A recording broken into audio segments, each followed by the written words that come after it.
بچوں کے لیے دلچسپ کہانی شعلوں کی ملکہ۔ کئی سو سال پہلے کی بات ہے کہ ملک خراسان پر ایک بادشاہ حکومت کرتا تھا۔ اس کی کوئی اولاد نہ تھی۔ اس کی بیوی کا نام مزنہ تھا۔ وہ بہت مغرور اور پتھر دل تھی۔ بادشاہ بھی ظالم تھا، پرست تھا، اس لیے رعایا اس سے خوش نہ تھی۔ بادشاہ اس قدر ظالم تھا کہ جس کو چاہتا قتل کروا دیتا اور جسے چاہتا خوش آمد کے صلے میں مالا مال کر دیتا۔ ملکہ مزنہ اپنی مغرور طبیعت کی وجہ سے بادشاہ کا ساتھ دیتی۔ بادشاہ کے ظلم سے رعایا تنگ آ چکی تھی۔ ایک مرتبہ بادشاہ نے ایک شخص کو قتل کروا دیا جس کا نام محمد بن ابراہیم تھا۔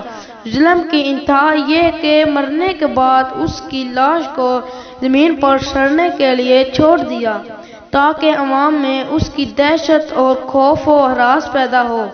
لاش کو دفن نہیں کروایا۔ مرنے والے کے رشتہ دار بادشاہ کے پاس لاش لینے کے لیے پہنچے مگر اس نے لاش دینے سے صاف انکار کر دیا۔ بادشاہ کے انکار کے بعد وہ لوگ بادشاہ کی بیگم مزنہ کے پاس آئے اور اس سے درخواست کی کہ لاش دلوا دے۔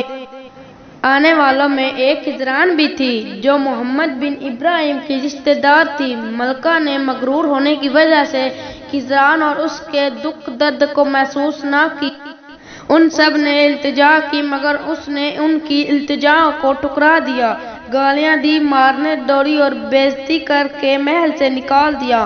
اس نے سپاہیوں سے کہا کہ جو کوئی بھی اس کا رشتہ دار آئے اسے مار کر دھکے دے کر واپس بھیج دیا جائے۔ خدا کی لاٹھی بے آواز ہوتی ہے۔ اس کے ساتھ بھی کچھ ایسا ہی ہوا۔ کچھ عرصہ گزرنے کے بعد مزنہ کے خاوند بادشاہ کا تخت و تاج نہ رہا۔ اس کی جگہ جو بادشاہ آیا وہ نہایت اچھا اور رحم دل تھا۔ پہلے بادشاہ کا تخت و تاج اس کے ظلم اور غرور نے چھین لیا تھا۔ دوبارہ جو بادشاہ آیا وہ بہت اچھا اور نیک دل اور رعایا سے پیار کرنے والا تھا۔ وہ پڑھا لکھا تھا اور پڑھے لکھے لوگوں کی قدر کرنا جانتا تھا۔ وہ محمد بن ابراہیم کے رشتہ داروں میں سے تھا۔ اس نے خضران سے شادی کر لی۔ اب خضران ملکہ بن گئی۔ اس نے ظالم بادشاہ کو قید خانے میں ڈال دیا۔ اب مزنہ غریب اور محتاج ہو گئی تھی۔ اللہ جسے چاہتا ہے اسے عزت دیتا ہے اور جسے چاہتا ہے اسے ذلت دیتا ہے۔ وہی ہے جو ذلیل کرتا ہے اور وہی ہے جو بلند کرتا ہے۔ آدمی جو کرتا ہے اس کی سزا اس دنیا میں بھی بھگتتا ہے اور آخرت میں بھی۔ سابق ملکہ مزنہ کی بہت بری حالت تھی۔ وہ بھوکی پیاسی، پھٹے کپڑوں اور بکھرے بالوں کے ساتھ ملک کی گلیوں اور بازاروں میں پھرتی۔ بچے اسے پاگل کہہ کر پتھر مارتے۔ وہ فٹ پاتھ پر سوتی، اپنے اچھے دن یاد کر کر روتی۔ لیکن اب تو وقت گزر چکا تھا۔ اب وہ اپنا بویا ہوا کاٹ رہی تھی۔ نہ سونے کی جگہ، نہ رہنے کے لیے مکان، نہ کھانے کو روٹی، نہ پہننے کو کپڑے۔ یہ خدا کی دی ہوئی سزا تھی۔ اسے کوئی ختم نہ کر سکتا تھا۔ مزنہ نے سوچا کہ بھوک مٹانے کے لیے کسی سے کچھ مانگ لیا جائے۔ وہ محل میں کچھ مانگنے کی غرض سے گئی۔ وہاں اس نے خضران کو ملکہ وقت کے روپ میں دیکھا۔ وہ بادشاہ کے پہلو میں بیٹھی تھی۔ مزنہ ٹھٹک کر رہ گئی۔ خضران کے دل میں برسوں سے دبی چنگاری بھڑک اٹھی۔ اس نے مزنہ کو اس کے ظلم اور غرور کا دور یاد دلایا اور بولی، اب میرا دل چاہتا ہے کہ تیری بوٹیاں نوچ کر کتوں کے آگے ڈال دوں۔ مزنہ نے خضران کے غصے کا کوئی خیال نہ کیا اور کہنے لگی، نادان، تجھے یہ سزا پسند آئی جو خدا نے مجھے دی ہے؟ تو بھی مجھے حقارت سے ٹکرا رہی ہے۔ سنبھل جا اور عبرت حاصل کر۔ یہ کہہ کر وہ مایوس ہو کر جانے لگی تو خضران خوف خدا سے کانپ گئی کہ یہ نہ ہو کہ اس کی یہ ادا خدا کو پسند نہ آئے اور اس کے ساتھ بھی ایسا ہی ہو۔ اس نے بھاگ کر مزنہ کو اپنے ساتھ لپٹا لیا اور بولی، خدا کے لیے نہ جاؤ، اللہ مجھے بڑے بول سے بچائے۔ تم اب میرے پاس میرے محل میں رہو گی میری بہن بن کر۔ اس کے بعد خضران نے ایک ملازمہ کو حکم دیا کہ مزنہ کے لیے اچھے کپڑے اور اچھے کھانے اور رہائش کا انتظام کیا جائے۔ اس کو کھانا کھلا کر محل میں رہنے کے لیے ایک کمرہ اور سہولت کے ایک لونڈی مقرر کر دی گئی۔ یہ بادشاہ روزانہ اپنے ملک کی گلیوں میں نکل جاتا تاکہ رعایا کا خیال کر سکے۔ ایک دن وہ ایک گھر کے پاس سے گزرا۔ وہ گھر ایک غریب لکڑہارے کا تھا۔ وہ اللہ سے اپنے گھر کے حالات بہتر کرنے کی دعا مانگ رہا تھا۔ وہ لکڑہارا اس یقین کے ساتھ دعا مانگ رہا تھا کہ اس کی محنت کا اسے ایک نہ ایک دن پھل ملے گا۔ اس لکڑہارے کا نام نواز۔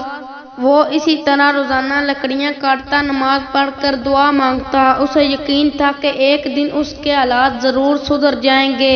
بادشاہ نے سنا اور واپس محل چلا گیا۔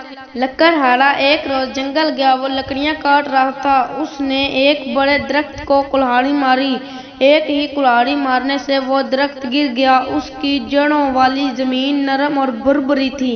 لکڑہارے کو یہ سب عجیب سا لگا، چنانچہ اس نے اس جگہ سے مٹی کو ہٹانا شروع کر دیا۔ کافی مٹی ہٹانے کے بعد اس کی حیرت کی انتہا نہ رہی۔ وہاں زمین کے نیچے ایک بونا کھڑا تھا۔ نواز نے اسے اٹھا لیا تاکہ اسے لے جا کر اپنے گھر والوں کو دکھائے۔ جو ہی نواز نے اس کو اٹھایا، بونے نے ایک نہایت باریک اور مدھم آواز میں رونا شروع کر دیا۔ بونے نے اس سے التجا کی، مجھے چھوڑ دو کیونکہ میں زمین پر چند گھنٹے سے زیادہ زندہ نہ رہ سکوں گا۔ میرے بچے مجھے ڈھونڈتے رہ جائیں گے۔ یہ بات سن کر نواز کو ترس آ گیا۔ اس نے بونے کو چھوڑ دیا اور بونا خوشی خوشی واپس چلا گیا۔ اس کے بعد لکڑہارا دوبارہ اپنے کام میں مصروف ہو گیا۔ گھر آ کر اس نے کسی کو بونے کے بارے میں کچھ نہ بتایا۔ اسی رات اس کو خواب میں وہی بونا نظر آیا۔ اس نے نواز سے کہا، تم ایک رحم دل انسان ہو۔ تم کل جب لکڑیاں کاٹنے جنگل میں جاؤ گے تو وہ درخت وہیں ہوگا۔ تم اس درخت کو دوبارہ کاٹنا، وہاں کچھ خزانہ ہوگا، وہ تمہارا انعام ہوگا، مگر ہمیشہ غریبوں کی مدد کرتے رہنا۔ صبح جب لکڑہارا اٹھا تو اسے خواب اچھی طرح یاد تھا۔ وہ جنگل میں گیا تو دیکھا کہ یہ درخت واقعی وہیں ٹھیک حالت میں موجود تھا۔ اس نے اللہ کا نام لے کر درخت پر 3 ہی وار کیے تو درخت گر گیا۔ درخت جڑ سمیت زمین سے اکھڑ کر گر گیا۔ لکڑہارے نے ہاتھوں سے مٹی اٹھانا شروع کی تو وہاں سونے، چاندی اور ہیرے کے زیورات موجود تھے۔ اس نے اللہ کا شکر ادا کیا۔ اس نے سارے زیورات اپنی چادر میں باندھے اور گھر لے آیا۔ اس کے گھر والے یہ دیکھ کر بہت خوش ہوئے اور حیران بھی۔ انہوں نے بھی اللہ کا بہت شکر کیا۔ اب اللہ نے نواز کے حالات بدل دیے تھے۔ اللہ تعالیٰ نے اس کی دعا قبول کر لی تھی۔ نواز نے اپنا ایک خوبصورت گھر بنایا اور امیر ہو گیا، مگر وہ پھر بھی غریبوں کی مدد کرتا اور کسی کو حقیر نہ جانتا تھا کہ امیری غریبی اللہ کے ہاتھ میں ہے۔ وہ جسے چاہتا امیر بناتا اور جسے چاہتا غریبی دیتا ہے۔ کچھ دنوں کے بعد بادشاہ چکر لگاتا ہوا لکڑہارے کے جھونپڑے کے قریب آیا تو جھونپڑے کی بجائے ایک بہت بڑا مکان اور ٹھاٹھ بات دیکھ کر حیران رہ گیا۔ اس نے چاروں طرف سے مکان کا جائزہ لیا، واپس محل چلا گیا۔ دوسرے دن دربار لگا تو بادشاہ نے 2 سپاہی بھیجے کہ وہ جا کر لکڑہارے کو لے آئے۔ لکڑہارا گھر میں موجود نہ تھا۔ وہ پیغام چھوڑ آئے۔ جب کئی دن لکڑہارا نہ آیا تو سپاہیوں نے بادشاہ کے کہنے پر دوبارہ لکڑہارے کے گھر جا کر دروازے پر دستک دی۔ لکڑہارے کا بیٹا باہر نکلا۔ اسی سپاہیوں نے شاہی فرمان دیا۔ اتنے میں لکڑہارا آ گیا۔ وہ ڈر گیا اور سپاہیوں سے کہنے لگا، میں نے تو کوئی ایسا کام نہیں کیا، پھر تم کیوں مجھے بلانے آئے ہو؟ ایک سپاہی نے جواب دیا، یہ بادشاہ کے پاس جا کر ہی پتہ چلے گا کہ کیا ماجرا ہے۔ لکڑہارے نے کہا، اچھا رک جاؤ، میں آتا ہوں۔ یہ کہہ کر لکڑہارا اندر گیا اور کچھ ہی دیر میں تیار ہو کر آیا اور ان کے ساتھ ہو لیا۔ دربار میں پہنچ کر وہ بادشاہ کے حضور آداب بجا لایا اور اپنے قصور کے بارے میں دریافت کیا۔ بادشاہ نے کہا، جیسا کہ تم سب جانتے ہو کہ میں رات کو گشت کرتا ہوں، میں چند دن پہلے تمہارے گھر کے پاس سے گزرا تو تمہارے گھر کی حالت ناگفتہ بے تھی، مگر اب جب کہ 1 مہینے کے بعد میں گزرا وہ کٹیا تاج محل بن گئی ہے۔ تم اس کی وجہ بتاؤ گے؟ یہ کیا ماجرا ہے؟ کون سا خزانہ تمہارے ہاتھ لگا ہے جس کی بدولت ایسا ہوا ہے؟ یہ سن کر لکڑہارا مسکرایا اور اس کے بعد اس نے اپنی ساری کہانی بادشاہ کو حرف بہ حرف سنائی۔ سارے درباری اس کی یہ بات سن کر حیران رہ گئے، لیکن بادشاہ کو یقین نہ آیا۔ اس نے 2 سپاہیوں کو بھیج کر پتہ کروایا۔ پھر اس نے اپنی ملکہ خزران اور اس کی دوست مزنہ کو یہ واقعہ سنایا۔ ملکہ خزران بولی، بے شک خدا جسے چاہتا ہے عزت دیتا ہے، جسے چاہتا ہے ذلت دیتا ہے۔ بادشاہ نے لکڑہارے سے کہا، اگر تم چاہو تو میرے دربار میں اپنی ایمانداری صاف گوئی کی بدولت کام کر سکتے ہو۔ اس کے بعد جب تک بادشاہ زندہ رہا، لکڑہارا ایمانداری کے جوہر اس کے دربار میں جگتا رہا۔ اب مزنہ بھی سب غریبوں سے پیار کرتی تھی، ہر ایک کی مدد کرتی، ملک کے کاموں میں خزران کی مدد کرتی۔ اس نے خود کو پورے کا پورا بدل ڈالا تھا۔ سچ ہے کہ انسان خود کو چاہے تو بدل سکتا ہے۔ دیکھو بچوں، رحم دلی کا انجام، اسے دوسروں کے ساتھ اچھا برتاؤ، مخلوق خدا سے پیار کرنے کا کتنا بڑا صلہ ملا کہ اس کی زندگی ہی بدل گئی۔